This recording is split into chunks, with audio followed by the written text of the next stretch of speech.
Hi dudes and dudettes, it's me, E.H. Ivins, and this is another edition of The Radical Reset. Today I want to talk about a very, very serious subject, maybe the most serious subject, because, you know, we live in turbulent times, but the fact of the matter is, I don't know, I'm 63 years old, my whole life has been turbulent times. I mean, I was born in 1957, I grew up in the 60s. Civil rights, the Vietnam War, college protests, the shootings at Kent State, the list goes on and on and on, followed by the impeachment of Richard Nixon, followed by the stagflation of the 70s, followed by, well, the best period was the 80s. The Reagan administration was the one bright period through the whole thing, but then we began to sink right back into the same old stupidity as the deep state and or the swamp, call it what you want, pulled us right back from where we started. And we got ourselves embroiled in Middle East wars, the terrorist attacks on 9/11, which I say in passing, but was probably the single most meaningful event of my lifetime. And I could spend a lot of time on that, but I don't want to today because, well, plenty has been written by people who know more than me. Let's just say I don't buy into conspiracy theories. I know evil when I see it, and I know that Islam is evil, which we're going to talk about a little bit later in this podcast as we get more into free speech. Anyway, and then of course today, you know, we go through the Great Recession, and I went to prison as a result of the Great Recession, and I got out of prison. I mean, like everybody in our lives, you know, has anyone lived a life of Little Mary Sunshine from the day they were born? And why does anyone have the expectation that they're entitled to that? But that is not what this podcast is about. This podcast is about free speech, and I want to make a simple declarative statement. Free speech is not free unless it is offensive. In other words, you can go to North Korea and talk all you want about the glories of the great leader, but God forbid you say that, you know, he's a fat motherfucker who probably, you know, spends all his day shoving shit in his mouth or shitting it out the other end while the rest of his population starves, and they will line you up against the wall and shoot you, or perhaps put you in a concentration camp first before they shoot you, but sooner or later you are a dead person walking. So the point of the matter is, free speech, when it's acceptable by the mass of society, is not free speech. Free speech is, as I said in the notes below this podcast, is walking into a room full of Jews, okay, discussing the Holocaust and screaming that there was no Holocaust. In other words, Holocaust deniers, guys like, for example, the author David Irving, who has made a career of denying the Holocaust, and I don't agree with the word that comes out of his mouth, and I think he's an anti-Semite, but I would fight to my death, and I mean that, I would fight to my death to preserve his right to free speech, because free speech cannot be restricted in any way. You know, and I know, as soon as I say that, there are those of you, particularly those of you who are a little bit older and had a decent education before public schools were destroyed by the education establishment, who are thinking right now of the famous Justice Oliver Wendell Holmes quote, free speech is restricted because you can't shout fire in a crowded theater. This, of course, is bullshit, and people forget the context of that comment. When Justice Holmes made that comment, he was jailing Yiddish socialists. I know that sounds strange, but it didn't sound strange in 1910 when he said it. He was jailing, or 1914 when he said it. He was jailing Yiddish socialists who were opposing Woodrow Wilson's entry into World War I. And he put them in jail. He ruled with the majority. And his justification for that is you can't shout fire in a crowded theater. He was making an analogy to opposing Woodrow Wilson. Now let's just think about that. Woodrow Wilson, as time went on, we found out, took the country into World War I, a war where we had no national interest. That was a war between old dying empires in Europe, and we had no dog in that hunt. But we intervened on the side of the English, probably because of our shared Anglo-Saxon heritage, which he was a part of, and we tipped the scales in their favor. Then came the Poisonous Versailles Treaty, then came Nazism, then came the Holocaust, then came Stalin, then came the death of the purges, then came Mao. Everything stemmed from World War I. World War I was the great event of the 20th century. World War II was nothing more than a continuation of World War I. That's another longer discussion for another day. But the point of the matter is the Yiddish socialists were right. But at the time that they were screaming, let's not get involved in this war, remember, they had come from Russia. These were Yiddish-speaking socialists. These weren't English-speaking socialists. These were immigrants that would have been reviled today under the Trumpites, who came to this country and protested in their new country to avoid for us to avoid getting involved in European wars, and they were right. They had fled that shit. They had come from Russia just precisely to get away from such stupidity. But here we were, their new nation, going to war again, and they were put in prison by the Supreme Court of the United States for voicing what turned out to be the truth. And that's the problem. No matter how nutty something is, it's only nutty because we think it's nutty. And there might be a grain, even in the nuttiest, even in things like what David Irving says in denying the Holocaust, just to understand his thought process, just to understand how the opposition thinks is worth listening to. Even if you don't agree with a single thing he says, and I don't. Even if you know there's a Holocaust, and I do. Even though you can support your side factually, and I can. Even though I could get into a discussion with him, I would argue with him, I would debate with him, might even yell at him, but I sure as shit wouldn't jail him, and I wouldn't muzzle him. And I bring that up in relation to today's cancel culture. Let me use another example that I also cited below. Some of you, it wasn't very long ago, but things are happening so fast that we tend to forget what goes on. You might remember that a Parisian newspaper named Charlie Hebdo published a cartoon of Muhammad. Now, in the Muslim religion, it is forbidden to portray any image of Muhammad. Now, by the way, in the Jewish religion, my religion that I grew up with, and by the way, today I'm an atheist. I want to, it's full disclosure, I'm an atheist. While I'm proudly, my Jewish heritage is something I'm very proud of, I don't believe in God, and I don't believe in invisible friends. And I've said that before, and I'll say it again. And that's another, by the way, completely, imagine that we lived in a theocracy like Iran. You know, I could say anything I want as long as it was in support of the theocracy, but if I stood up and said I'm an atheist, they'd fucking kill me. That's the point of Islam. Okay, Islam today is not a peaceful religion. So anyway, they burnt the offices of Charlie Hebdo. They were rioting in the streets of Europe. There were marches in protest. And you know what our politicians did, by and large? They supported the Muslims. They always, they pay the lip service to no one should riot, blah, blah, blah. But we must be more sensitive to our Muslim friends, and we must respect their religion, and we must not portray Muhammad. Why not? It's an expression of free speech. And why are we worried about what fucking Muslims think? Look, it is not a coincidence that virtually all suicide bombers and terrorists are Muslims. Look, Muslims in this country, and this is where you have to, let's just have a free speech discussion on this issue alone, which I'm going to offend a lot of people, but I don't give a fuck because that's what free speech is all about. Okay, that's why I'm the no PCOG. So let's just go with this, okay?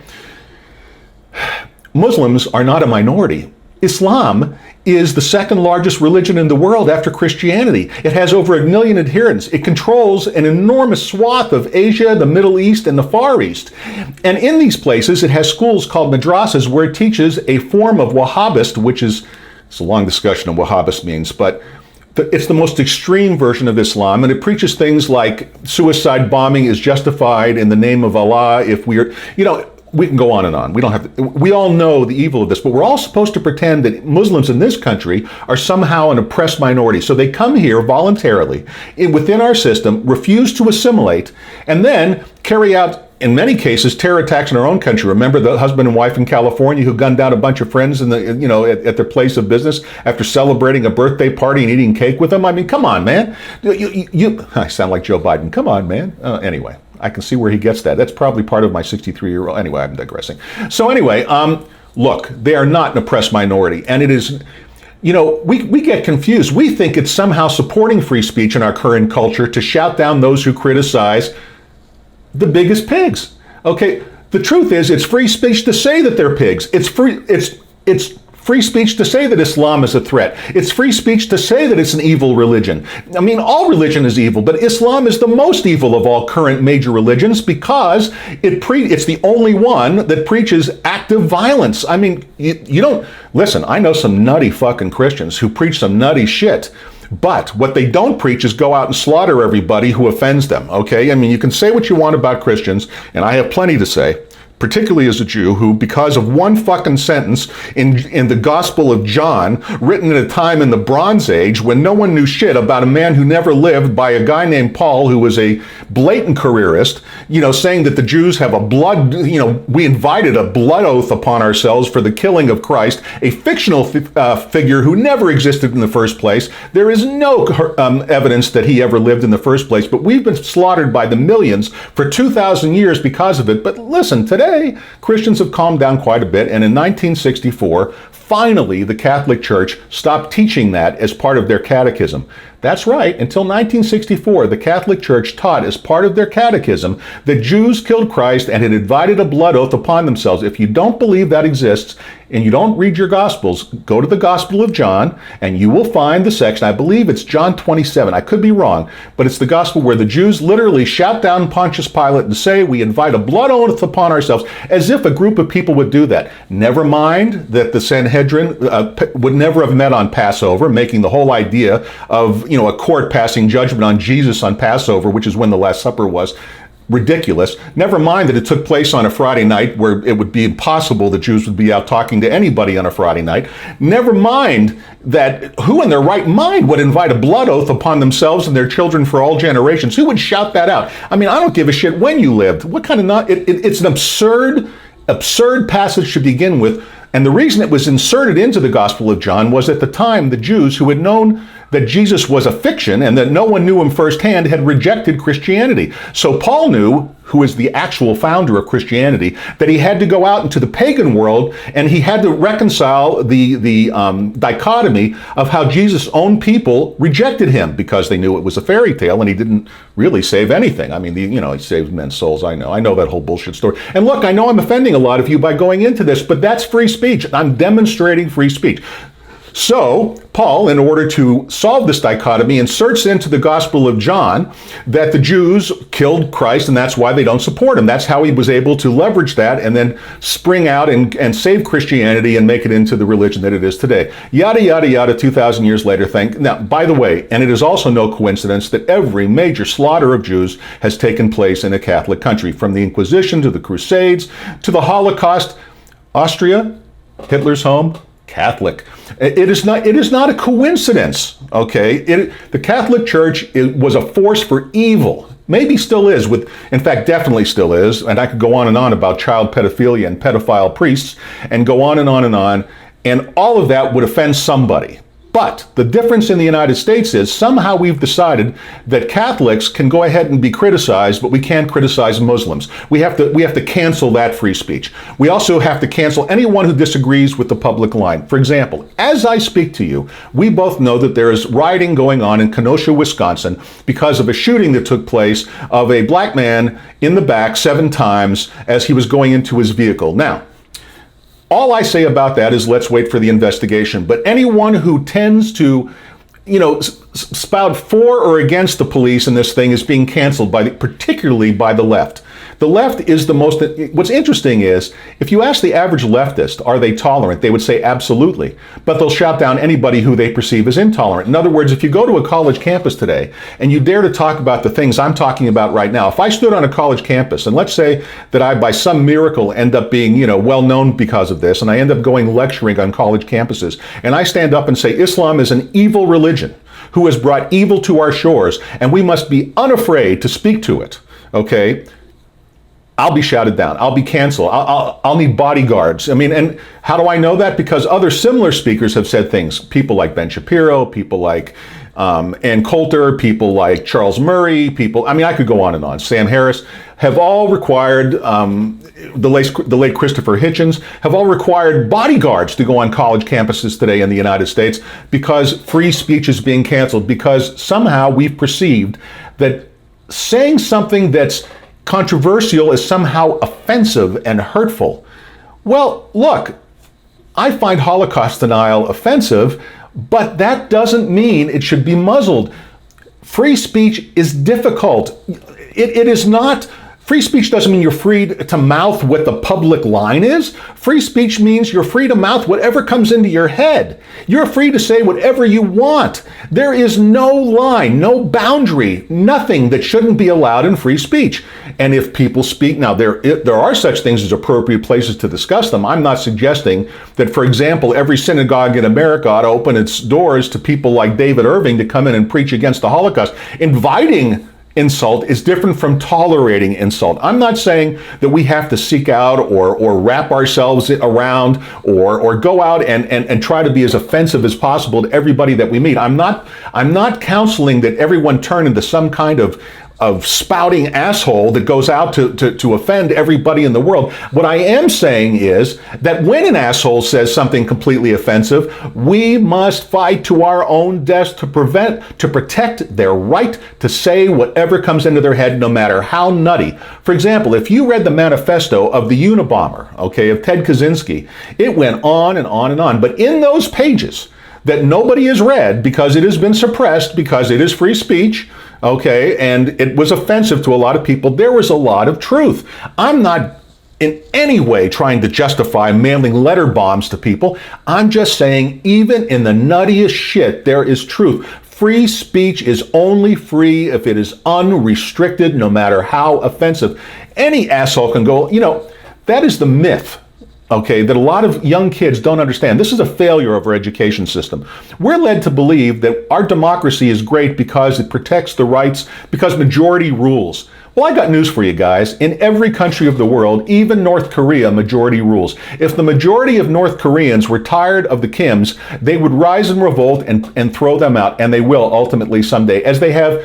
The history is littered with when the day comes that the population is tired of the king, whether they're cutting off the head of Louis XV, or they're chopping off the head of Charles I, or they're shooting Nicholas Ceausescu against the wall in Romania, or they're trampling and shooting Muammar Gaddafi in Libya. When the majority is tired of who's ruling them, they will throw them out. So you can assume that in any country where there exists something that you view as offensive, the majority of people in that country support them. Let's use Iran for an example.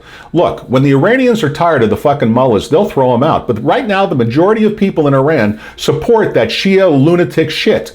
And that's what it is, Shia lunatic shit. But the point of the matter is, the rights of the majority in Iran are protected. That's the point I'm saying. The rights of the majority of people in Russia support Vladimir Putin, who just poisoned, it seems, although it's not proven yet, but come on, if it walks like a duck and talks like a duck, it's probably a duck. He has a long history of poisoning his opponents.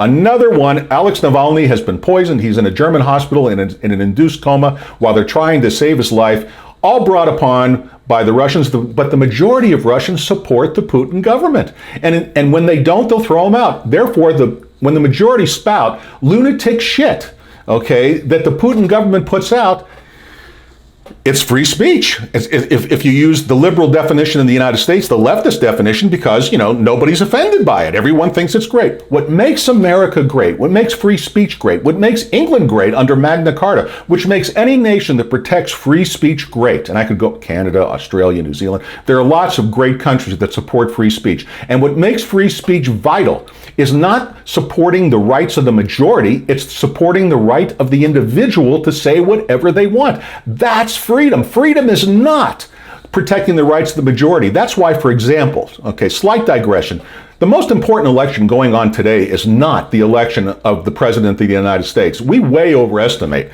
how powerful the president is. It's not really important whether it's Trump or Biden. The most important election taking place today in the United States is the election for the Senate. Because if the Republicans lose the Senate, we will have one-party government.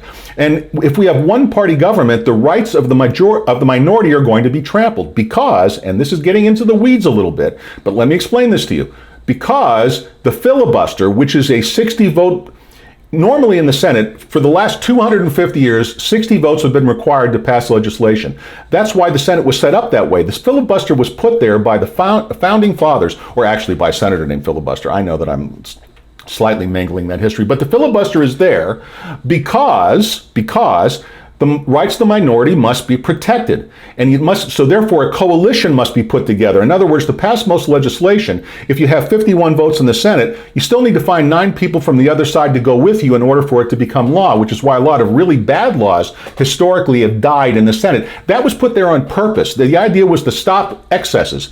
But Harry Reid, the former majority leader and Democrat, threw out the filibuster a long time ago, and he just said yesterday from his retirement home, the filibuster is dead. That means if the Democrats get the government, they're going to ignore the filibuster rule. They're going to override it, and it's going to be a simple majority. That means the most extreme laws, the Republicans will become, who cares? They will have nothing to say, and the most extreme laws will become law, and the horrible byproduct of all government programs will become rampant, and it'll spell our end. It's the most important election. It's the Senate. Even if you hate the Republican running for office in your state, you need to vote for them. And I'm not a Republican. I'm just saying that we cannot, since Donald Trump will likely lose this election, and since the Democrats will certainly, let's just not even say almost, will maintain control of the House, we have to understand that divided government stops the majority from trampling the rights of the minority. Therefore, it must be protected. Therefore, the most important election is the Senate. Now, I bring this up because it's a tangent to free speech. It's the minority that controls the worst instincts of the majority. It's often the individual crying in the wilderness. Look at me, for example. I've written a book called A Radical Reset, the Manifesto of Antipolitism. Small commercial message, yours free to download on Kindle. Now, some of the reviews have been 5-star and some have been 1-star because it's a very offensive book. I didn't write it to be nice, okay? If you read it, it's full of very, very strong opinions and a very, very different point of view. And if particularly you're a leftist or a conservative Christian, you're going to hate that fucking book. But it is an expression of free speech. Okay, I am putting out something new and different. And if you look at what I'm putting out, it could save America. Antipolitism, my philosophy, could save America. But I am one voice in the wilderness. And if I were making this exact same argument in another country, let's say Iran, you'd have never heard of me because I'd have been thrown in a prison cell and shut up. Not that I was hurting anybody, but I dared to voice something different than what the majority wanted. Okay, right now we have a lot of assumptions that in a few years we're going to just find out we're full of shit. You know, right now we're all saying let's defund the police. I promise you in a few years we're all going to be saying let's fund the police. Okay, I mean, there's a dichotomy if there ever was one. The mass of people, you know, of the left are shouting defund the police, while the very people who they're trying to protect, which is all bullshit because it's all lip service just to maintain power, particularly the black urban minorities, are all crying. 85%, if you believe current polling, which I do, are saying we need more police. Okay, people who live in those neighborhoods aren't liberal activists. They aren't out there trying to be woke or celebrated or say the things that are cool or stand with the Hollywood majorities. They're trying to tell you, Jesus Christ, our neighborhoods are turning to shit. You need to do something about our neighborhoods. And by the way, I did a podcast on police reform, and I'm going to be doing another one in an upcoming podcast. By the way, let me tease this. I'm going to be doing my first podcast with somebody else as my guest. And who's going to be my guest?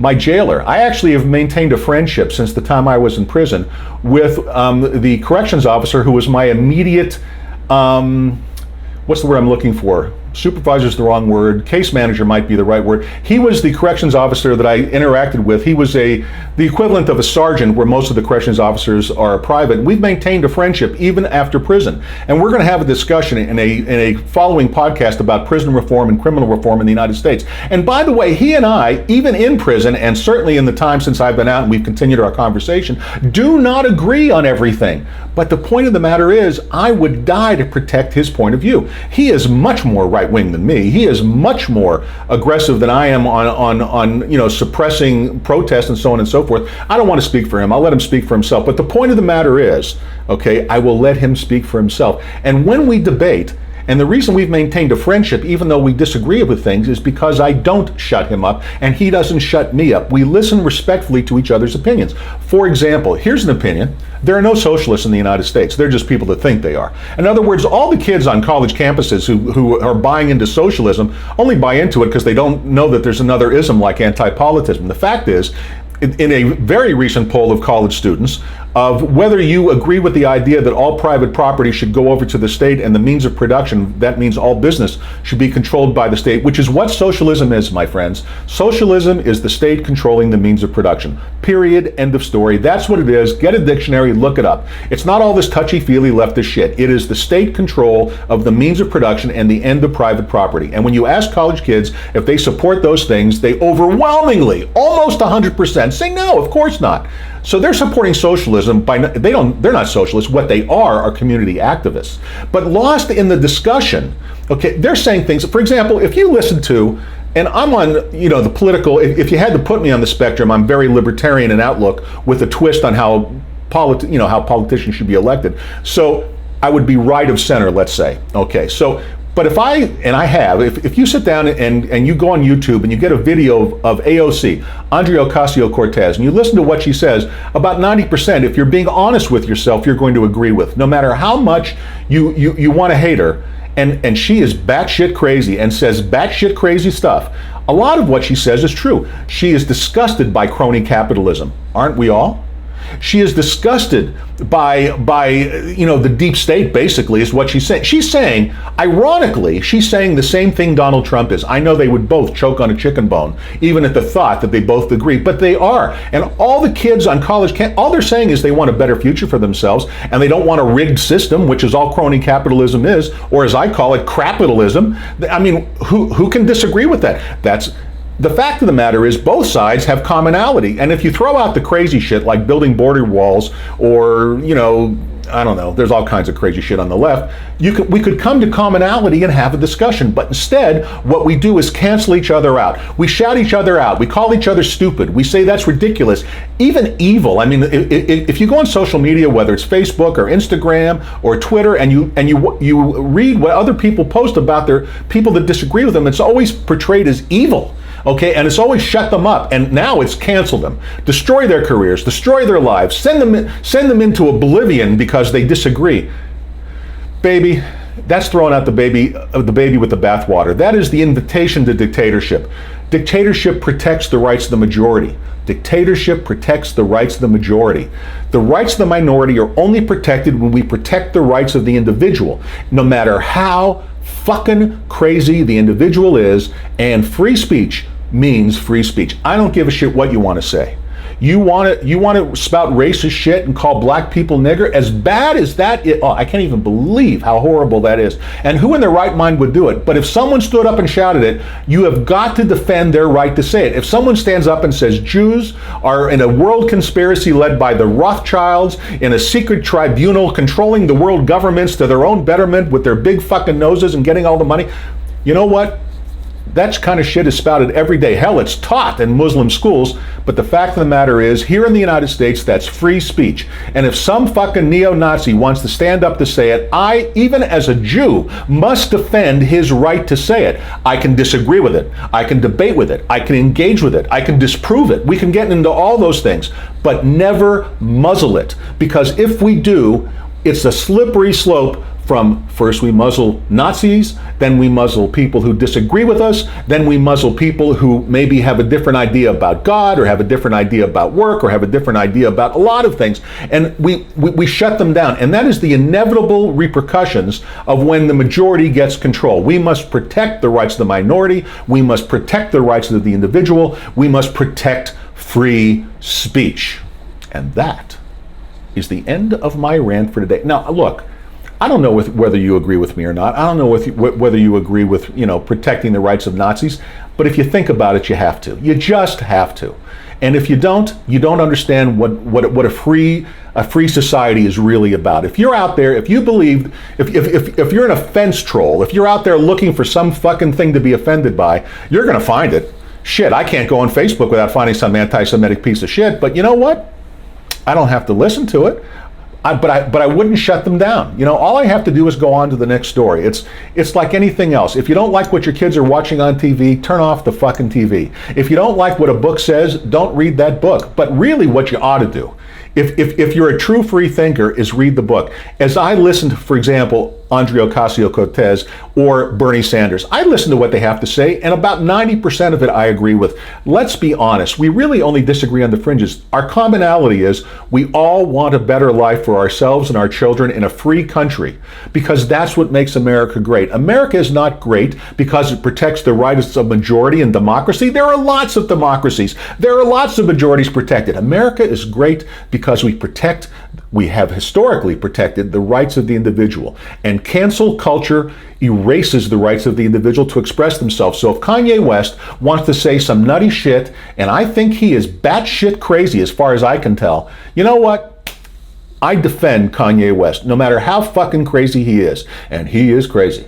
Because he has every right to say it. Everybody has a right to say what's on their mind. Everybody has a right to express it. What we don't have a right to do is to suppress the opinions of someone else, no matter how evil And that's a word that gets thrown around way, way, way too much.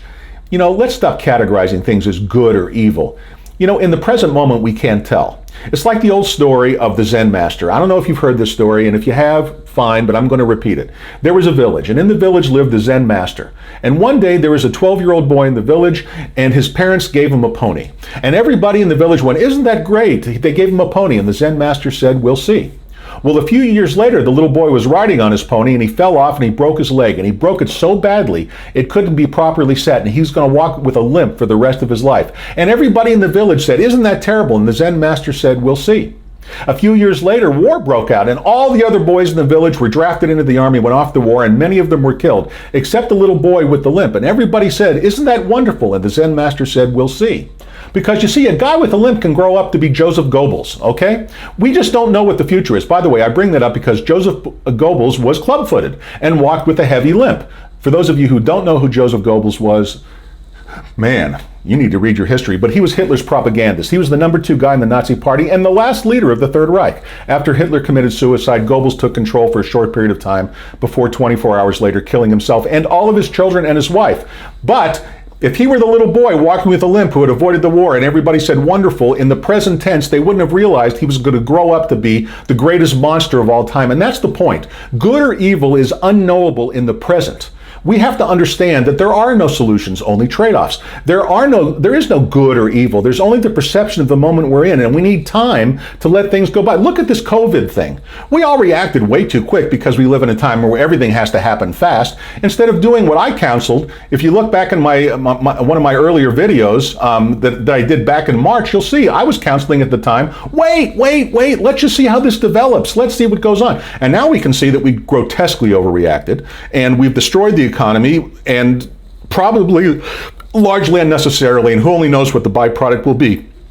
I don't know if it'll be good or bad. I have my ideas. I share them with you freely all the time, but then it's up to you to take my ideas and either assimilate them or not. But the point is, it's all part of free speech. Free speech has to be free. There is no good, there is no evil, there is no offensive, there's nothing, and you can shout fire in a crowded theater, because most of the people in the crowded theater, when fire is shouted, will look around and, seeing no fire or smoke, sit right back down again.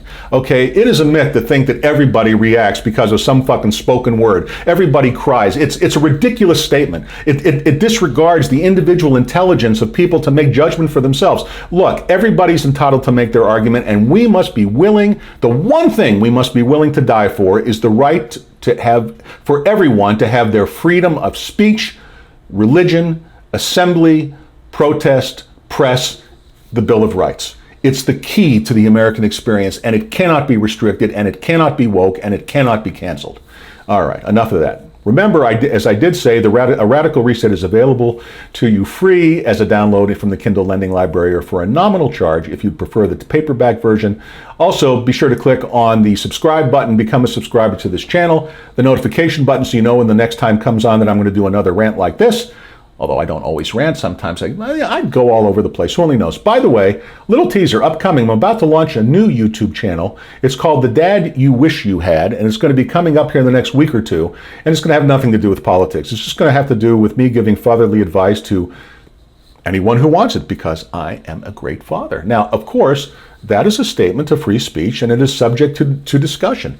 All I would say in my defense is I've raised 4 completely happy, functional, self-supporting, wonderful adults ranging from 25 to 41. And in the course of all these 63 years, I've learned how to be a great dad. And that's what it's all about, because we have millions of people out there, men and women both, who were raised without dads, or with dads who didn't understand what it was to be a dad. I mean, this most recent shooter, okay, up in Kenosha, Wisconsin, back to that little subject, who was shot in the back 7 times, has no dad. His mother, Mrs. Jackson, came on to talk about her son, and by the way, to her credit, talked about reconciliation and talked about calming down and how her son would want the community, who's, by the way, in the hospital now with these gunshot wounds. He's not dead, thank God.